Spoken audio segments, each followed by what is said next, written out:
परमेश्वर की दृष्टि में आप कीमती हैं।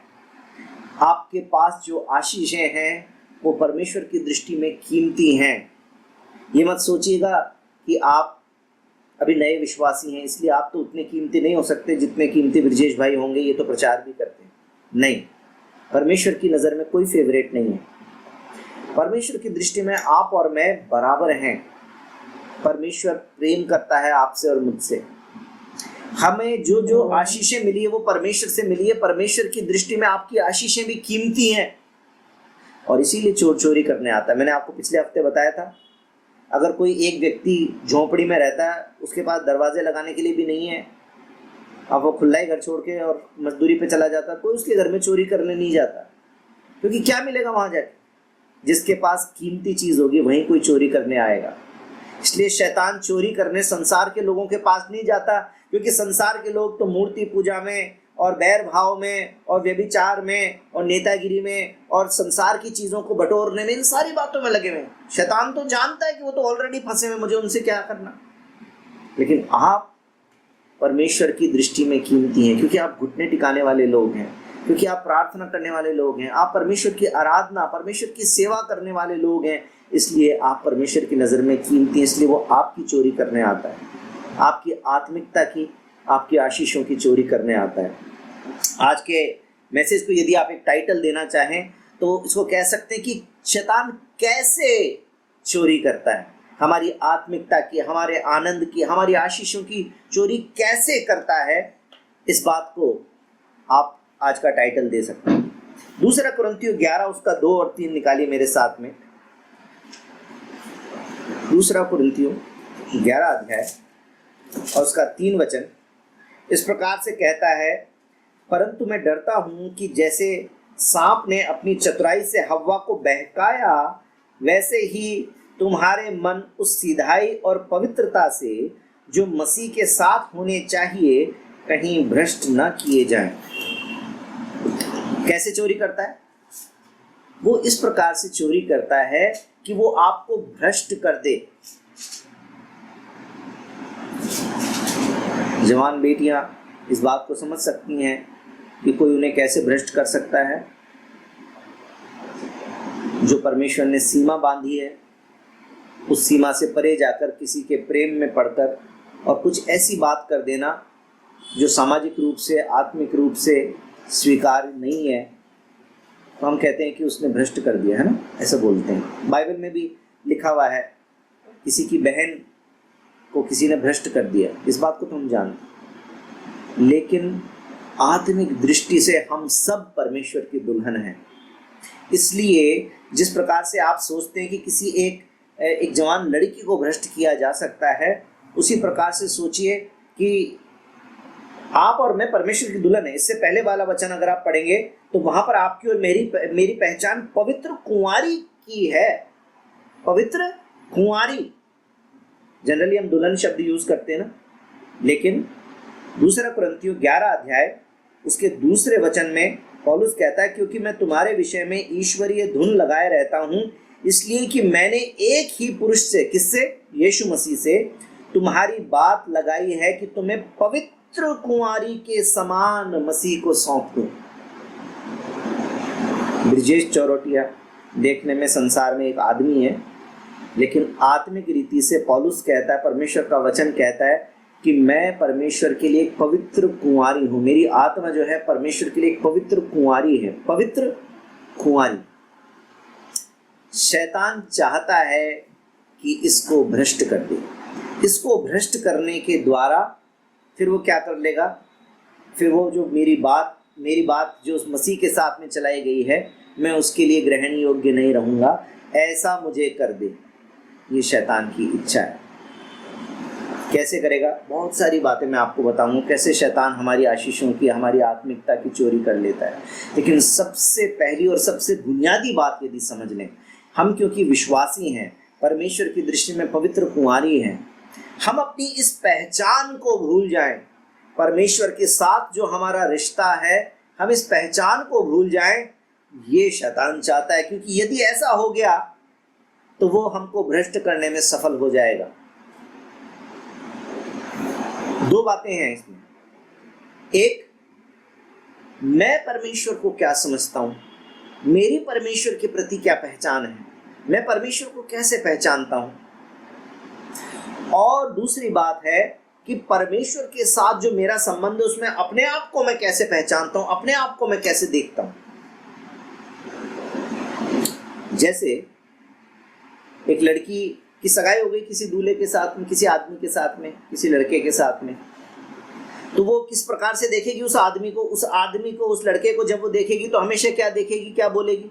अगर मान लीजिए वो कॉलेज जा रही है और एकदम से कॉलेज के सामने से वो निकल गया, अपनी दोस्त को क्या बताएगी, ये मेरे होने वाले पति हैं, वो जो जा रहे हैं ना मोटरसाइकिल पे, उनसे मेरी शादी होने वाली है। तो वो क्या बोल रही है कि वो मेरे होने वाले पति हैं, यानी कि अपनी पहचान उनके साथ में कैसे रखती है कि वो मेरे होने वाले पति हैं, और खुद की पहचान इसी संदर्भ में क्या बोलेगी, मैं उनकी होने वाली पत्नी हूँ, या मैं उनकी फियांसी हूँ, है ना, वो मेरा फियांस है, मैं उसकी फियांसी हूँ। पहचान है ना, एक पहचान कि वो मेरा कौन है, एक पहचान कि मैं उसका कौन हूँ। दोनों चीज़ों को समझने की कोशिश करिए। शैतान यदि इस बात की पहचान को आपके जीवन से मिटाने में कामयाब हो गया कि वो एक ऑलमाइटी गॉड है, सर्व सामर्थी परमेश्वर है, पवित्र परमेश्वर है, न्याय करने वाला परमेश्वर है, यदि वो इस पहचान को मिटाने में आपके जीवन में कामयाब हो गया तो क्या होगा, तो फिर आपके जीवन से परमेश्वर का डर खत्म हो जाएगा। और बाइबल में लिखा है परमेश्वर का भय बुद्धि का मूल है। परमेश्वर का भय नहीं होता है तो इंसान पाप करने लग जाता है। और इसलिए जब हम इस पहचान को भूल गए कि वो पवित्र परमेश्वर हैं, वो न्यायी परमेश्वर है, वो एक दिन न्याय करेगा। हाँ, वो प्रेमी परमेश्वर तो है, परंतु वो न्यायी परमेश्वर भी है। इस बारे में मैंने बहुत सारे प्रचार करके आपको एनकरेज किया है कि वो पवित्र परमेश्वर है, वो न्यायी परमेश्वर है। सिर्फ ये मत देखते रहिए कि वो प्रेम करने वाला, क्षमा करने वाला परमेश्वर है। आज वो प्रेम और क्षमा कर रहा है, लेकिन जब न्याय का दिन आएगा और यदि हम विश्वास में नहीं पाए जाएंगे, यदि हम पापी पाए जाएंगे, यदि हम व्यभिचारी पाए जाएंगे, तो फिर वो न्याय भी करेगा। और इसीलिए बीते दिनों में एक वीडियो बनाया था जिसपे बड़ी कंट्रोवर्सी हुई कि क्या उद्धार हो सकता है या नहीं हो सकता है। तो मैंने बोला कि परमेश्वर बाध्य नहीं है कि एक दिन आपने यीशु मसीह पर विश्वास कर लिया था तो आप जो मर्जी जीवन बिताते रहेंगे तो भी परमेश्वर बाध्य है। मैं क्या करूं, उसने विश्वास किया था उस दिन, अब मैं इसको नरक में नहीं डाल सकता, मैं इसको सजा नहीं दे सकता, अब ये मेरे नाम को बदनाम करता रहे, कुछ ही करता रहे। ये संसारिक बाप जो है वो माथा पीट सकता है, क्योंकि संसार के अंदर तो उसने जन्म दिया, अब वो लड़का बदनामी करा रहा है, क्या करा रहा है, वो अपना माथा पीटेगा लेकिन कुछ नहीं कर सकते। लेकिन परमेश्वर बाध्य नहीं है। यदि विश्वास में नहीं बने रहेंगे तो परमेश्वर सजा दे सकता है, न्याय कर सकता है, वो न्याय करने वाला परमेश्वर है। लेकिन यदि हम इस बात को भूल गए कि वो न्यायी परमेश्वर है, वो पवित्र परमेश्वर है, शैतान यदि इतना में कामयाब हो गया तो फिर क्या होगा, फिर परमेश्वर का डर नहीं लगेगा हमें, फिर परमेश्वर का भय नहीं लगेगा हमें, फिर हमें पाप करने में हिचक नहीं होगी। हम क्या सोचेंगे, अरे पाप हो गया तो क्या हो गया, इस उम्र में सभी पाप कर बैठते हैं, परमेश्वर से माफ़ी मांगे, परमेश्वर माफ़ करेगा। अरे दुनिया में सब करते हैं, मैंने कर दिया तो कौन सी बड़ी बात होगी, प्रभु तो समझते हैं, कोई प्रभु अज्ञानी थोड़ी है। और इस प्रकार से बहुत सारी बहानेबाजी हमारे अंदर आने लग जाती है, क्योंकि हम इस बात को भूल गए कि वो पवित्र सामर्थी परमेश्वर, उसकी पहचान आपके साथ में कौन सी थी। यदि आप इसको भूल गए कि वो कौन है आपके लिए। दूसरी कौन सी पहचान हम जानते हैं कि वो पिता परमेश्वर है, वो प्रेमी और दयालु परमेश्वर है। यदि हम इस बात को भूल जाएं, शैतान यदि इस बात में कामयाब हो जाए कि हमें ये बात भुला दे कि वो प्रेम करने वाला पिता है, तो फिर क्या हो जाता है, फिर हमारा कॉन्फिडेंस खत्म हो जाता है। सोचिए, एक पिता जिसके पास में बच्चा कोई भी बात लेके जाए, पापा पेन की रिफिल खत्म हो, कैसे पेन की रिफिल खत्म होगी, रोज रोज पेन की रिफिल तुम्हारी खत्म हो जाती है, अभी 3 दिन पहले दिला पेन की रिफिल खत्म हो गई, चलो जाओ घर। फिर बच्चा दोबारा जाएगा उसके पास में, अब उसको डर लग गया, पापा के पास दोबारा जाऊंगा और फिर चिल्लाएंगे मेरे ऊपर। फिर बेचारा क्या पता पेंसिल से काम करेगा, क्या पता फूंक मार मार के उसके अंदर काम करेगा, क्या पता दोस्त से मांगेगा या चोरी करेगा किसी का पेन। क्योंकि पढ़ना तो है, पर बाप के पास जाने का कॉन्फिडेंस नहीं आ रहा, क्योंकि उसको लग रहा है बाप तो डांटता है। मेरी बात को समझने की कोशिश करिए। शैतान कई बार ये भी चाहता है कि हम सिर्फ परमेश्वर को एक दूर के उस परमेश्वर के रूप में देखें जिसने दुनिया को बनाया है, जो इस दुनिया को चलाता है और जो इस दुनिया का न्याय करेगा। परंतु बस ये पहचान भूल जाएं कि वो एक प्रेमी पिता है, ये पहचान भूल जाएं कि वो मेरा परमेश्वर है। याद है ना, बीते दिनों में मैंने इस बात का प्रचार किया, इस बारे में आपको एनकरेज किया कि वो सबका परमेश्वर है। हाँ, वो पवित्र परमेश्वर, ये बात सच है, लेकिन क्या आप कह सकते हैं कि वो मेरा परमेश्वर है? क्या आप कहते हैं कि वो मेरा परमेश्वर है? He is my God, he is my personal God, वो मेरा व्यक्तिगत परमेश्वर है। परमेश्वर आपका और मेरा व्यक्तिगत परमेश्वर है। शैतान चाहता है कि बस हम इस बात को भूल जाए, क्योंकि जब ये बात हम भूल जाएंगे तो हमारे पास में कॉन्फिडेंस नहीं होगा कि हम प्रार्थना में परमेश्वर के पास जाएं। लेकिन मेरे भाई और बहनों, यदि शैतान इस बात की चोरी ना कर सके तो हमारे अंदर ये कॉन्फिडेंस होगा कि जो व्हील चेयर पे आया, हम उसको उसके लिए प्रार्थना करने के बाद में उसको बोल सकते हैं खड़े हो जाओ। मुर्दे के लिए हम बोल सकते हैं उठ खड़ा हो। हमको तो ये कॉन्फिडेंस आता नहीं है। क्यों नरेंद्र भाई, ये कॉन्फिडेंस नहीं आता है? क्यों? क्योंकि हमने मुर्दों को आंखों से जिंदा होते हुए देखा नहीं, बाइबल में पढ़ा। अब परमेश्वर करेगा कि नहीं करेगा? और चलो, परमेश्वर तो कर सकता है, मेरे बोलने से करेगा कि नहीं करेगा? कॉन्फिडेंस नहीं है हमारे पास में, क्योंकि शैतान इस बात में सफल हो गया है कि तुम दोषी हो, तुम पापी हो। ठीक है, तुम विश्वासी तो हो, पर तुम कौन सा परफेक्ट जीवन जीते हो जो तुम्हारी प्रार्थना परमेश्वर सारी सुन लेगा? तुम अब इस लायक नहीं हो, तुम ऐसे अच्छे सेवक नहीं हो, तुम अच्छे विश्वासी नहीं हो, तुम्हारे अंदर कमियां हैं। इसलिए शैतान हमारे कॉन्फिडेंस की चोरी कर लेगा, हमारी प्रार्थनाओं की शक्ति चली जाएगी, हम अपने मुंह से कोई अधिकार का वचन ही नहीं बोल सकेंगे। तो शैतान ने हमारी कितनी सारी आशीषों की, कितनी सारी हमारी आत्मिकता की चोरी कर ली। दूसरा कुरिन्थियों का 10 अध्याय का 5 वचन भी पढ़ें कि जब शैतान इस प्रकार का विचार हमारे मन में डालता है, हमारी जो पहचान परमेश्वर के बारे में जब उसको कम करने की कोशिश करता, तो हमको क्या करना? दूसरा कुरिन्थियों 10 अध्याय 5 वचन में लिखा है, इसलिए हम कल्पनाओं का और हरेक ऊंची बात का जो परमेश्वर की पहचान के विरोध में उठती है खंडन करते हैं और हरेक भावना को कैद करके मसीह का आज्ञाकारी बना देते हैं। शैतान मन में जब ऐसा विचार डाले, नहीं तुम्हारे प्रार्थना करने से थोड़ी होगा, अरे मुर्दे भी कोई जिंदा होते हैं क्या? ये बीमारी कैसे ठीक हो जाएगी? 10 साल से 8 साल से व्हील चेयर पे तुम्हारे कहने से कैसे खड़ा हो जाएगा? परमेश्वर तुम्हारी सुनेगा ही नहीं। जब इस प्रकार की कोई भी बात जो परमेश्वर की पहचान के बारे में है, जब शैतान आपके और मेरे मन में डाले, ऐसी कोई भी कल्पना डाल दे, ऐसी कोई भी ऊंची बात डाल दे जो परमेश्वर की पहचान के विरोध में उठती है, तो सबसे पहले हम उसका खंडन कर दें। हम कर दे, शैतान मुझसे दूर हो जा, क्योंकि मैं यीशु के लहू से मोल खरीदा गया हूँ, मैं परमेश्वर की संतान हूँ, मैं परमेश्वर का बेटा हूँ, मैं परमेश्वर की बेटी हूँ, मेरा परमेश्वर सब कुछ करने में सामर्थ्य है। मेरे मन में शक मत डाल, क्योंकि मेरा परमेश्वर सर्व सामर्थ्य परमेश्वर है। खंडन कर दीजिए।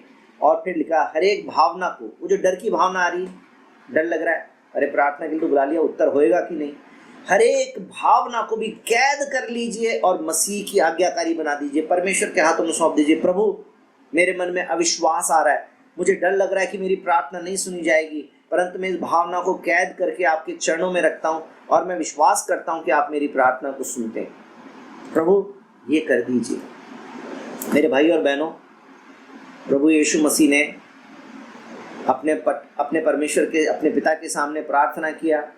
उसके बाद कॉन्फिडेंस से बोला, हे पिता, मैं धन्यवाद करता हूँ कि आप मेरी प्रार्थनाओं को सुनते हैं। और उसके बाद में रोटी ली, तोड़ी, तो बस 5000 लोगों को खिला दिया। परमेश्वर, प्रभु यीशु को कॉन्फिडेंस था, क्योंकि उनका परमेश्वर से रिश्ता है, उनको पता है उनका पिता कौन है। हमको भी ये मालूम होना चाहिए कि हमारा परमेश्वर से रिश्ता है, हमारा पिता कौन है, हमारा परमेश्वर कौन है, वो क्या कर सकता है। उसके बाद वो जो दूसरी बात मैं कह रहा था, दूसरी बात कि यदि वो हमारी identity as child of God, परमेश्वर की हम संतान हैं, यदि वो इस बात को चुरा ले, तो फिर क्या हो जाता है फिर हमारे अंदर लैक ऑफ इंटीमेसी आ जाती है। जैसे एक लड़की की बात करें जिसकी किसी से शादी होने वाली है, वो उसके बारे में कल्पना करती है, वो योजनाएं बनाती है, अब उस व्यक्ति से मेरी शादी होगी। वो अगर बाई चांस कभी उसके घर के सामने से गुजरती है तो उसके मन में भावना आती है एक दिन मैं इस घर में आके रहूँगी। वो व्यक्ति उसके सामने से गुजरता है तो उसको देखने में अच्छा लगता है, ये मेरा पति होगा। लेकिन मान लीजिए उसको ये खबर मिल जाए, अरे तुम्हारी शादी टूट गई, अब तुम्हारी इस घर में शादी नहीं होगी, फिर क्या होगा? फिर अब उसके सपने भी टूट जाएंगे। फिर उसके अंदर जो उस व्यक्ति के प्रति प्रेम की भावना थी, उस घर को देखकर उसके मन में जो भावना आती थी, अब उनमें से कोई भावना अब उसके अंदर नहीं आ सकती, क्योंकि अब उसको लग रहा है अब तो रिश्ता टूट गया, अब इस घर में थोड़ी आऊँगी। शैतान चाहता है कि आपका जो परमेश्वर के साथ जो रिश्ता है उसके बारे में एक झूठ आपको बोल दे कि अब तुम्हारा रिश्ता पहले जैसा नहीं रहा, परमेश्वर के साथ में तुम्हारा रिश्ता उतना गहरा नहीं है, ताकि वो जो इंटीमेसी आप परमेश्वर के साथ महसूस कर सकते हैं कि मेरी बात, मैं वो पवित्र कुंवारी हूँ जिसकी बात यीशु के साथ लगाई गई है, या मैं परमेश्वर की संतान हूँ, परमेश्वर पिता है जो मुहैया करता है, मेरी सुरक्षा करता है, मेरा परमेश्वर मुहैया करेगा, मैं संसार की बातों से क्यों डरूं? गरीबी आ गई, बिजनेस चला गया, फाइनेंस नहीं है, जॉब नहीं है, ये नहीं है, वो नहीं है, बीमारी आ गई, मैं क्यों डरूं? मेरा परमेश्वर मेरे साथ है, मेरा परमेश्वर मेरी प्रार्थना को सुनता है। लेकिन यदि वो इंटीमेसी चली गई, वो पहचान कि मैं परमेश्वर की संतान हूँ, परमेश्वर मुझसे प्यार करता है, वो मेरी प्रार्थना को सुनता है, यदि वो पहचान चली गई तो हमारी प्रार्थनाओं की जान चली जाएगी। हमारी प्रार्थनाओं में जान नहीं रहेगी। हम भिखारी की तरह परमेश्वर से प्रार्थना करेंगे, लेकिन उस कॉन्फिडेंस से नहीं करेंगे। मेरे भाई और बहनों, जो नौकर होता है दुकान के अंदर, मैंने आपको एग्जाम्पल बीते दिनों में भी दिया था, लेकिन रिमाइंड कर रहा हूँ फिर से, दुकान में जो नौकर होता है वो रोज भी अगर अच्छे से सुबह 9 बजे से लेकर शाम के 5 बजे तक भी मालिक के साथ में अच्छे से काम करता है, तो अभी मालिक से कुछ मांगने के टाइम उसको कॉन्फिडेंस नहीं होता। उसको ये होता क्या पता मालिक मना भी कर दे, क्या पता दे, क्या पता नहीं दे। लेकिन बच्चे को मालूम होता है कि पापा से जब मैं बोलूँगा तो पापा देंगे, क्योंकि पापा ही करते हैं, स्कूल की फीस पापा ही देते हैं, कॉलेज की फीस पापा ही देते हैं, कपड़े पापा ही दिलाते हैं, गाड़ी पापा ही दिलाते हैं, हर बात पापा ही मुहैया करते हैं, पापा मेरे साथ हैं। तो यीशु मेरे साथ है, यीशु मेरे अंदर है, यीशु को मैं पहने हूँ, मुझ में वो जिंदा है। इस गीत को जब हम गाते हैं तो जब शैतान इस पहचान के विरोध में भी कोई बात आपसे बोले तो समझ जाइए कि वो आपकी चोरी करने के लिए आया है, उसको मौका नहीं देना। हर एक उस बात को, हर एक उस भावना को फिर से कैद करके और मसीह की आज्ञाकारी कर देना है, क्योंकि शैतान इसी तरीके से चोरी करेगा। क्योंकि जब आपका अपनी प्रार्थनाओं के अंदर ही भरोसा उठ जाएगा, आपकी आशा ही खत्म होने लग जाएगी, प्रभु प्रार्थना सुनेगा कि नहीं सुनेगा क्या पता, वैसे भी इतने दिनों से प्रार्थना कर रहे हैं, सुनी नहीं जा रही, पता नहीं क्या प्रभु मेरे साथ है कि नहीं, कहीं प्रभु ने मुझे त्याग तो नहीं दिया, परमेश्वर ने अपना पवित्र आत्मा कहीं मुझसे ले तो नहीं लिया। तो प्रार्थनाओं का कॉन्फिडेंस चला जाता है। लेकिन मैं आपको एनकरेज करना चाहता हूं कि जब प्रार्थना करें तो पूरे कॉन्फिडेंस से करें, क्योंकि आप परमेश्वर की संतान हैं। यूहन्ना 1:12 में लिखा है कि जितनों ने यीशु मसीह पर विश्वास कर लिया, उसको ग्रहण कर लिया, वो परमेश्वर की संतान है। शैतान इस पहचान को ना चुरा पाए, क्योंकि यदि वो इसको चुराने में अगर सफल हो गया तो आपकी आशीषों की चोरी करना शुरू कर देगा। तो शैतान कैसी चोरी करता है, कुछ प्रैक्टिकल बातें आपको बताता हूं। शक और अविश्वास का बीज आप में डाल देगा। आपको मालूम है ना, बाइबल के अंदर मत्ती 13 के अंदर 24 वचन से लेकर एक दृष्टांत प्रभु ने बताया कि खेत में मालिक जो था उसने अच्छा बीज लगाया, परंतु रात के समय में आके बैरी उसके अंदर बुरा बीज भी बो गया। तो जो अच्छा बीज भी उगा उसके अंदर तो अच्छी बालियां आएंगी, अच्छी चीज आएगी, परंतु साथ साथ में खरपतवार भी उगने लग गई। तो सेवकों ने पूछा क्या करें, क्या खरपतवार को उखाड़ दें? तो खेत के मालिक ने बोला नहीं, अभी दोनों को उगने दो, जब कटनी का समय आएगा तो फसल को काट काट के खत्ते में जमा करेंगे, खरपतवार को आग में जलाएंगे। मेरे भाई और बहनों, शैतान एक विश्वासी के जीवन में शक के बीज डालता है। परमेश्वर तो अपनी आशीषों के बीज आप में डालना चाहता है, विश्वास का वचन आपके अंदर डालना चाहता है। आशा का वचन आपको देना चाहता है, आशीषों का वचन आपको देना चाहता है। परमेश्वर आपको उन्नति करना चाहता है, क्योंकि परमेश्वर आपसे प्रेम करता है। लेकिन शैतान आपसे घृणा करता है, वो चाहता है आपकी आशीषें खो जाए, इसलिए वो आपके मन में शक का और डर का बीज डाल देता है। आपको मालूम है ना, याकूब 2 अध्याय 6 वचन में क्या लिखा है कि जो मांगे या जो प्रार्थना करे वो विश्वास से करे, संदेह ना करे, क्योंकि संदेह करने वाला व्यक्ति तो दुचित्ता है, समुद्र की लहरों के समान उठता है और गिरता है। वो ये ना समझे कि परमेश्वर से कुछ मिलेगा, तो शक आ गया तो प्रार्थना का उत्तर होना बंद हो जाएगा। इसलिए शैतान क्या करता है, शक डाल देता है, अविश्वास डाल देता है, डर डाल देता है, परिस्थितियों को दिखा के डर डाल देता है, ताकि उसके बाद में हमारा कॉन्फिडेंस अपनी प्रार्थनाओं में ख़त्म हो जाए। ये एक बुनियादी बात है। जब भी आपको परमेश्वर पर शक होने लगे, परमेश्वर के प्रेम पर शक होने लगे, परमेश्वर की प्रार्थना की सामर्थ्य पर, प्रार्थना का उत्तर देने की सामर्थ्य पर शक होने लगे, तुरंत से समझ जाइए शैतान चोरी करने के लिए आ गया है, उसको मौका मत दीजिए। बहुत सारी प्रैक्टिकल बातें मैं सोच रहा था क्या क्या लिखूं। जब मैं तैयारी कर रहा था तो मैंने देखा, सबसे पहली बात कह सकते हैं, जैसा बिल्कुल डायरेक्ट अटैक होता है, कई बार शैतान डायरेक्ट अटैक भी करता है। जैसे अय्यूब के साथ में डायरेक्ट अटैक था, क्योंकि परमेश्वर से परमिशन ले ली। परमेश्वर ने बोला क्या तूने मेरे दास अय्यूब को देखा है? तो शैतान ने बोला तूने तो उसके चारों तरफ में बाड़ा बांध रखा है, मैं कुछ कर नहीं सकता। इसलिए वो, जब उसका कोई नुकसान ही नहीं है, उसके पास सब कुछ बढ़ती है, नौकरी बढ़िया, काम बढ़िया, पैसा बढ़िया, धंधा बढ़िया, गाय बकरियां बढ़िया, बेटा बेटी सब कुछ है, तो करेगा ही आराधना। तो परमेश्वर ने बोला ठीक है, एक एक करके उसकी कई चीज़ें उसके जीवन की चलेगी, यहाँ तक कि उसकी सेहत चलेगी। आज यदि आपके जीवन में कोई, आपके फाइनेंस पर, आपके पैसे के ऊपर यदि कोई आँच आ जाती है, यदि आपके नौकरी पर कोई आँच आ जाती है, यदि आपकी फैमिली लाइफ में कोई आँच आ जाती है, यदि आपकी हेल्थ पर कोई आँच आ जाती है, तो याद रखिए अय्यूब के जीवन में भी ये सब कुछ हुआ था। ये इस बात का एक संकेत है। विश्वासी के जीवन में यदि ये हो रहा है, ये इस बात का संकेत है कि शैतान आपके ऊपर एक डायरेक्ट अटैक कर रहा है, एक डायरेक्ट हमला करने की कोशिश कर रहा है। तो इसमें डरने की कोई बात नहीं है, लेकिन बस इस बात को पहचानना ज़रूरी है। मैंने बीते दिनों में आपको बताया था ना, शैतान की चालों को यदि आप पहचान जाएंगे तो आप शैतान के ऊपर जय पालेंगे। इसलिए यदि ऐसी कोई बात हो रही है तो तुरंत अपने घुटने पर आ जाइए और अपने परमेश्वर से प्रार्थना करके और परमेश्वर के हाथों में सारी बातों को सौंप दीजिए। वो कॉन्फिडेंस रखिए कि वो परमेश्वर सर्व सामर्थी परमेश्वर है, वो पवित्र परमेश्वर है, वो न्यायी परमेश्वर है, वो सब कुछ कर सकता है, और वो प्रेमी परमेश्वर है, वो पिता परमेश्वर है। वो मुहैया करेगा, वो सुरक्षा करेगा, वो आशीष देगा। आप उसकी आशीषों के दायरे से कभी बाहर नहीं हो सकते। आपको मालूम है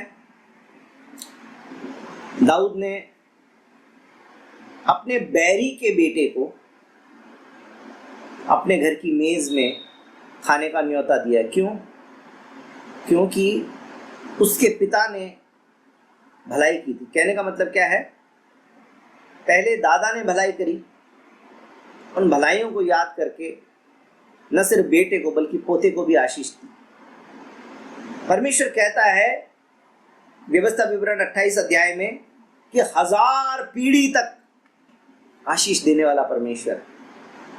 यदि राजा दाऊद 3 पीढ़ी तक याद रख सकता है, तो क्या परमेश्वर वायदा करके 1000 पीढ़ी को भूल जाएगा? वो भूलने वाला परमेश्वर नहीं है। जब उसने अब्राहम को वायदा कर दिया कि तू और तेरी संतान आशीष पाएगी, तो हालांकि इंसान की जल्दीबाजी से इश्माइल पैदा हुआ था, परमेश्वर की इच्छा से इश्माइल पैदा नहीं हुआ था। अब्राहम की जल्दीबाजी से, अब्राहम और सारा की प्लानिंग से इश्माइल पैदा हुआ था। परमेश्वर की योजना तो इसहाक की थी, लेकिन परमेश्वर ने बोल दिया था अब्राहम को कि तेरे वंश को मैं आशीष दूंगा। तो परमेश्वर अपने वायदे से पीछे नहीं हटा और आज तक इश्माइल का वंश आशीषित है। इस दुनिया के अंदर जितने बुद्धिमानी के पेटेंट्स हैं, जितने वैज्ञानिक उपकरण हैं, वो जितने यहूदियों ने बनाए हैं, वो सबसे ज़्यादा पेटेंट यहूदियों के नाम पे है। तो उसके बाद सेकंड नंबर पे आप आ जाएंगे तो आप देखेंगे कि बहुत सारे इस्माइली मुस्लिम लोगों के नाम पे बहुत सारे पेटेंट और बहुत सारा विज्ञान और बहुत सारी आविष्कार हैं, क्योंकि परमेश्वर अपने वायदों से पीछे नहीं हटता। परमेश्वर ने इसहाक को तो आशीष दी है क्योंकि वो अब्राहम की संतान है, परंतु साथ साथ में परमेश्वर ने इश्माइल को भी आशीष दी क्योंकि वो अब्राहम की संतान है। परमेश्वर अपने वायदों से पीछे नहीं हटता। तो जब शैतान आपके मन में शक डाले, आपकी परमेश्वर के साथ में क्या परमेश्वर की संतान इस पहचान के ऊपर जब कोई शक डाले, तो घुटने पर आके प्रार्थना करना शुरू कर दीजिए, शैतान को डांट दीजिए, उसके सारे विचारों को बंधक बनाकर यीशु के चरणों में रख दीजिए और विश्वास की घोषणा करना शुरू कर दीजिए। शैतान कई बार हमारी परीक्षा डायरेक्ट अटैक के रूप में कर सकता है। दूसरी बात, शैतान झूठ बोलता है। बाइबल में लिखा वो झूठ का पिता है, इसलिए झूठ बोलता है। हव्वा से क्या बोला? क्या परमेश्वर ने सच में तुमने बगीचे के फल खाने के लिए मना कर दिया है? झूठ बोल दिया। उसकी हिम्मत इतनी थी कि यीशु मसीह जब 40 दिन का उपवास कर रहे थे तो आके बोलता है, यदि तू परमेश्वर का पुत्र है। मालूम नहीं है क्या उसको कि परमेश्वर का पुत्र है, लेकिन बोलता है यदि तू परमेश्वर का पुत्र है। तो कहने का मतलब क्या है? शैतान झूठ बोलता है। कई बार वो झूठी बातें बोल देगा आपको। कैसी कैसी झूठी बात बोल देगा? परमेश्वर कोई भला परमेश्वर नहीं है। हव्वा को जो उसने बात बोली थी उसका इनडायरेक्ट क्या बोल रहा था कि परमेश्वर कोई भला परमेश्वर नहीं है। अगर वो भला होता तो वो तुमको ये फल खाने की आशीष देता ताकि तुमको बुद्धि और ज्ञान मिलता और तुम परमेश्वर के तुल्य हो जाते और तुमको भले बुरे का ज्ञान होता, लेकिन अब तुमको है ही नहीं। परमेश्वर चाहता ही नहीं कि तुमको भले बुरे का ज्ञान हो जाए। तुम समझते हो उसको भला है। हो सकता है आपके अगुए के बारे में भी शैतान आपके बारे में ही डाल, तुम अपने अगुआ को इतना भला समझते हो, इतना भला है नहीं वो। मेरे भाई और बहनों, आपके किसी विश्वासी भाई के प्रति, आपकी किसी विश्वासी बहन के प्रति भी आपके मन में संदेह की भावना डाल सकता है। शैतान तो झूठ का पिता है। कौन सा झूठ बोल सकता है आपसे? अरे परमेश्वर कोई सजा दे देगा क्या? पूरी जिंदगी से आप विश्वास कर रहे हो, 5 साल हो गए, 15 साल हो गए, 25 साल हो गए विश्वास करते हुए। आपको छोटा मोटा कोई पाप हो भी जाता है, बाइबल पढ़ते हो ना, प्रार्थना करते हो, चर्च जाते हो, फिर 2-4 पाप हो भी गए, तो ऐसे परमेश्वर सजा दे देगा क्या? माफ़ नहीं करेगा? ऐसे तो फिर कोई विश्वास ही नहीं रहेगा। फिर आपके मन में एक झूठ डाल देगा कि परमेश्वर के लिए पाप कोई बड़ी चीज़ नहीं है। परमेश्वर कोई हर पाप के ऊपर सजा नहीं देता। कोई दिक्कत नहीं है अगर तुमसे हो गए, दुनिया करती है। शैतान पाप की वेटेज, पवित्रता की वेटेज को कम कर देता है कि पाप बहुत घृणित चीज़ है, इस बात को डाइल्यूट कर देना है, नहीं इतनी भी घृणित नहीं। पवित्रता परमेश्वर का स्वरूप है, ना परमेश्वर एडजस्ट कर लेगा। झूठ बोलता है। यदि आपके मन में शैतान ने झूठ बोल दिया है, ये इतना भी कोई बड़ा पाप नहीं है। झूठ ही तो बोला है, आंखों से ही तो देखा है, अपने मोबाइल में ही तो देखा है, किसी ने और ने थोड़ी देखा है। 100 रुपये ही तो दिए पुलिस वाले को। कुछ भी छोटे से छोटा पाप भी आपको करा के और फिर उसने बोल दिया कोई नहीं, परमेश्वर माफ़ करेगा। कुछ नहीं होता इन बातों से। तो मैं आपको बता दूं, इस झूठ से बाहर निकल जाइए। शैतान को झूठ बोलने की आदत, झूठ बोल देगा, झूठ का बीज लगा देगा। तीसरा, आपकी वीकनेस को आपके लिए इस्तेमाल कर सकता है। यूहन्ना 12 को पढ़ के देखिए। यूहन्ना 12 के 6 में क्या लिखा है? कौन था? यहूदा इस्करियोती। यूहन्ना 12 के 6 में उसकी एक पहचान लिखी हुई है। यूहन्ना 12 उसका 6 में लिखा है, उसने ये बात इसलिए नहीं कही कि उसे कंगालों की चिंता थी, परंतु इसलिए कि वो चोर था और उसके पास उनकी थैली रहती थी, उसमें जो कुछ डाला जाता था वो निकाल लेता था। यहूदा की जो कमज़ोरी थी, उसकी चोरी करना, उसका शैतान ने इस्तेमाल कर लिया। सिर्फ चांदी के 30 सिक्कों के लिए उसने अपने प्रभु को, अपने मसीहा को, अपने गुरु को बेच दिया। शमशोन के अंदर एक कमजोरी थी स्त्रियों के प्रति, और इसलिए एक स्त्री के द्वारा ही परमेश्वर की दी गई उसको जो सामर्थ थी, जो नाजीर होने की जो सामर्थ उसके पास थी, वो छीन ली गई और वो मर गया। वो अलग बात है कि उसने अंत समय में परमेश्वर से क्षमा मांगी तो परमेश्वर ने एक बार के लिए फिर से उस सामर्थ्य को उसके जीवन में रेस्टोर किया। पढ़ के देखिएगा बाइबल को, शमशान के बारे में पढ़िएगा। शैतान को हर एक व्यक्ति की कमजोरी मालूम है। मैंने इस बात का एग्जाम्पल पहले कई बार इस प्रकार से दिया है कि यदि रात के घर में चोर आ जाए, रात में किसी के घर में चोर आ जाए और पता चल जाए कि चोर आ गया, और वो भाई आकर उसको एकदम से पकड़ ले, चोर को पकड़ ले, परंतु उस भाई के हाथ पे यहाँ पर पट्टी बंधी हुई है, तो शैतान कौन सी जगह पे उसको दबाएगा? चोर कौन सी जगह पे उसको दबाएगा ताकि वो उसको छोड़ दे और चोर भाग जाए? वो उसके वहीं पे जहाँ पे चोट लगी, जहाँ पट्टी बंधी है, वहीं पे दबाएगा, वहीं नाखून मारेगा ताकि बिल बिला के ये आदमी उसको छोड़ दे और ये चोर भाग जाए। मेरे भाई और बहनों, वो चोर भी है, वो झूठा भी है, वो शैतान जानता है किसकी कौन सी कमजोरी है। हो सकता है धन आपकी कमजोरी नहीं है, परंतु व्यभिचार आपकी कमजोरी है। हो सकता है धन और व्यभिचार आपकी कमजोरी नहीं है, घमंड आपकी कमजोरी है। हो सकता है इनमें से कोई आपकी कमजोरी नहीं है, परंतु लालच आपकी कमजोरी है। कोई भी दुनिया की ऐसी बात हो सकती है, ऐसा अधर्म का काम, ऐसी पाप की बात जो दूसरों में नहीं होगी परंतु आप में होगी, तो वो आपको उसी पाप में गिराएगा, उसी पाप के विषय में आपके लिए मौके खोल देगा।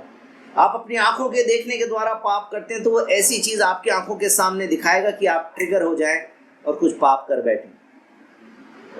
यदि आपका धन के प्रति है तो धन के ऐसे रास्ते खोल देगा, ऐसे रास्ते दिखाएगा कि इस तरीके से धन कमाए तो खूब कमाया जा सकता है। भले ही उसके अंदर थोड़ा सा घालमेल है, थोड़ी सी पाप है, थोड़ा सा अधर्म है, लेकिन इतनी बड़ी कमाई करेंगे, थोड़ा सा अधर्म कर लेंगे तो क्या हो जाएगा, ये बात डाल देगा आपके मन में।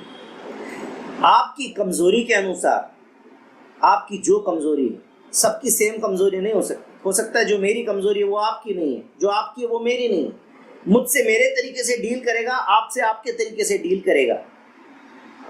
शैतान यदि आपकी किसी कमजोर नस को दबा रहा है तो समझ जाइए कि अब वो आपकी आशीषों की चोरी करने के लिए आया है। जिन बातों में आप कमजोर पड़ जाते हैं उन बातों में ज्यादा सावधान हो जाइए, उन बातों में परमेश्वर से सामर्थ और अनुग्रह मांगे। और क्या कर सकता है? यदि आपसे कोई पाप हो गया तो उस पाप के विषय में आपके मन में एक गिल्ट की भावना, क्या बोलना चाहिए, गिल्ट की भावना को हिंदी में क्या बोलते हैं मुझे याद नहीं आ रहा, लेकिन वो भावना जिसके कारण आप अपने आप को बुरा महसूस करें। आप सोचें मैं इस लायक नहीं, मैं परमेश्वर के नजदीक जाने के लायक नहीं, मैं हीन भावना कह सकते हैं, हीन भावना से भर दे। आपके पाप के विषय में आपको बार बार याद दिलाए, जबकि आप परमेश्वर क्षमा मांगते हैं। और परमेश्वर का वचन कहता है कि यदि तुम अपने पापों को मान लोगे तो परमेश्वर तुम्हारे पापों को क्षमा करने में और सब अधर्म से तुमको शुद्ध करने में विश्वास योग्य और धर्मी है। लेकिन वो बोलेगा नहीं, ऐसे कैसे क्षमा हो जाएंगे? अगर तुम पाप पे पाप करे जाओ परमेश्वर क्षमा करे जाए। परमेश्वर के वचन पे आप विश्वास ना कर सकें, ऐसा मन बना देगा। यदि पाप हो गया है, जानबूझ के तो नहीं करना, लेकिन यदि हो गया है तो सच्चे मन से पश्चाताप करके क्षमा मांग लीजिए। और फिर शैतान को मौका मत दीजिए कि वो आपको उसकी गिल्ट भावना में, हीन भावना में आपको दबा के छोड़ दे, आपको गिरा के छोड़ दे। अपने पाप से बाहर आकर फिर से जोश और आनंद के साथ परमेश्वर के साथ चलना शुरू करें। और क्या कर सकता है? हो सकता है इनमें से कोई भी काम ना कर रहा हो, लेकिन संसार की बातों में आपको बिजी कर दे, धन कमाने में आपको बिजी कर दे। ऐसी नौकरी लग जाए चर्च नहीं जा सकते साहब, वैसे तो विश्वास नहीं है, बाइबल पढ़ते हैं, संगति में नहीं जा सकते क्योंकि शैतान ने नौकरी ऐसी दी है कि संडे को भी जाना पड़ेगा। आपको लग रहा है अच्छी सैलरी वाली नौकरी मिली है, परमेश्वर का धन्यवाद हो, आप गवाही भी देते, लेकिन आपको नहीं पता परमेश्वर ने नहीं दी, शैतान ने दी। आप बोलेंगे शैतान देगा आशीष? हाँ, दे सकता है। यीशु मसीह को उसने बोला था कि एक बार मुझे झुक के प्रणाम कर ले, मेरी आराधना कर दे, ये जगत का वैभव मैं तुझे दे दूंगा। अगर यीशु मसीह को वो प्रलोभन दे सकता तो सोचिए इस दुनिया का अधिकार उसको नहीं दिया गया क्या? परमेश्वर के वचन में लिखा है कि इस संसार का अधिकारी है वो। कोई आशीष परमेश्वर की तरफ से नहीं आएगी, शैतान भी आपको इसलिए दे सकता है ताकि आप उसमें उलझ कर रह जाएं। वो आपका बॉयफ्रेंड हो सकता है, परमेश्वर का वचन तो बोलता है कि बॉयफ्रेंड नहीं बनाना, लेकिन आपको उम्र के बढ़ने के साथ में किसी से प्रेम हो जाए और फिर उसकी बातों में उलझा कर और फिर वो आपको परमेश्वर से दूर कर दे। आपकी गर्लफ्रेंड बन जाए जिसके कारण उलझा के वो आपको परमेश्वर से दूर कर दे। आपकी नौकरी हो सकती है, वो आपको, आपके कोई संबंध हो सकते हैं, आपके ऐसे काम हो सकते हैं। मैं देखता हूँ आजकल क्या हो गया ना, आजकल ज़्यादातर लोग फ्री संडे को ही होते हैं, इसलिए ज़्यादातर शादी ब्याह, इंगेजमेंट और कुछ भी कार्यक्रम होगा, सब ज़्यादातर लोग शनिवार नहीं तो इतवार।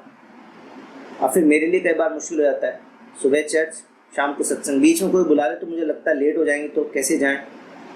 परंतु शैतान ने परमेश्वर के दिन को मसीह लोगों के जीवन में भी ऐसा कर दिया है कि यही दिन है, छुट्टी का यही दिन है, यही दिन में करो। तो कोई लोग तो चर्च छोड़ के अपने घर में कार्यक्रम कर रहे होते हैं, लड़का देखने जा रहे हैं, लड़की देखने जा रहे हैं, एंगेजमेंट के लिए जा रहे हैं, उसके एंगेजमेंट फिर संगति छोड़ दी। शैतान चाहता है कि आप चर्च में लेट आएँ।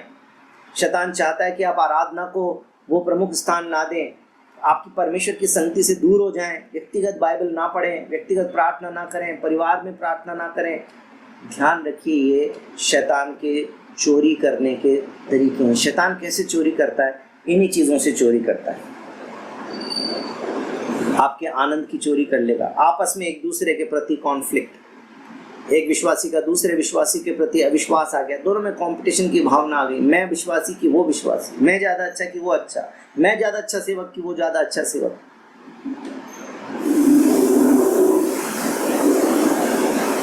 आपके इर्द गिर्द रहने वाले लोगों को आपको गिराने के लिए इस्तेमाल कर सकता है। आपके मित्रों को, जो संसारिक मित्र हैं, संसारिक सहकर्मी हैं, उनके साथ में एडजस्ट करने के लिए आप सोचेंगे जब तक मैं इनके साथ हूँ इनके जैसा बन जाऊँ, बाकी तो मैं बिलीवर हूँ। शैतान ऐसे बहुत सारे तरीकों को इस्तेमाल करता है ताकि शैतान आपकी पहचान को ख़त्म कर दे, आपके मन में शक डाल दे, आपके मन में अविश्वास कर दे, आपको पाप के प्रति इनसेंसिटिव कर दे, आपको परमेश्वर से दूर कर दे, आपकी आत्मिक उन्नति को रोक दे और आपकी आशीषों को छीन ले। परमेश्वर आपसे प्रेम करता है, परमेश्वर आपको आशीष देना चाहता है, परमेश्वर आपकी आशीषों को बनाए रखना चाहता है, परंतु शैतान चोरी करना चाहता है। शैतान को मौका ना दें, परमेश्वर की नज़दीकी में चलें।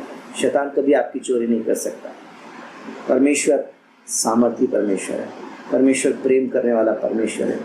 आपकी इस पहचान से जो परमेश्वर के साथ है वो कभी आपको दूर ना कर सके, इसलिए हमेशा जागरूक रहें, सावधान रहें, नियमित संगति में रहें, प्रत्येक दिन प्रार्थना करें, बाइबल पढ़ें, प्रभु से प्रेम करें और एक धार्मिकता का नहीं या धर्म के रीति रिवाज का नहीं, परंतु आत्मिकता का, परमेश्वर के साथ में संबंध बनाकर एक अच्छा विश्वासी जीवन जिए।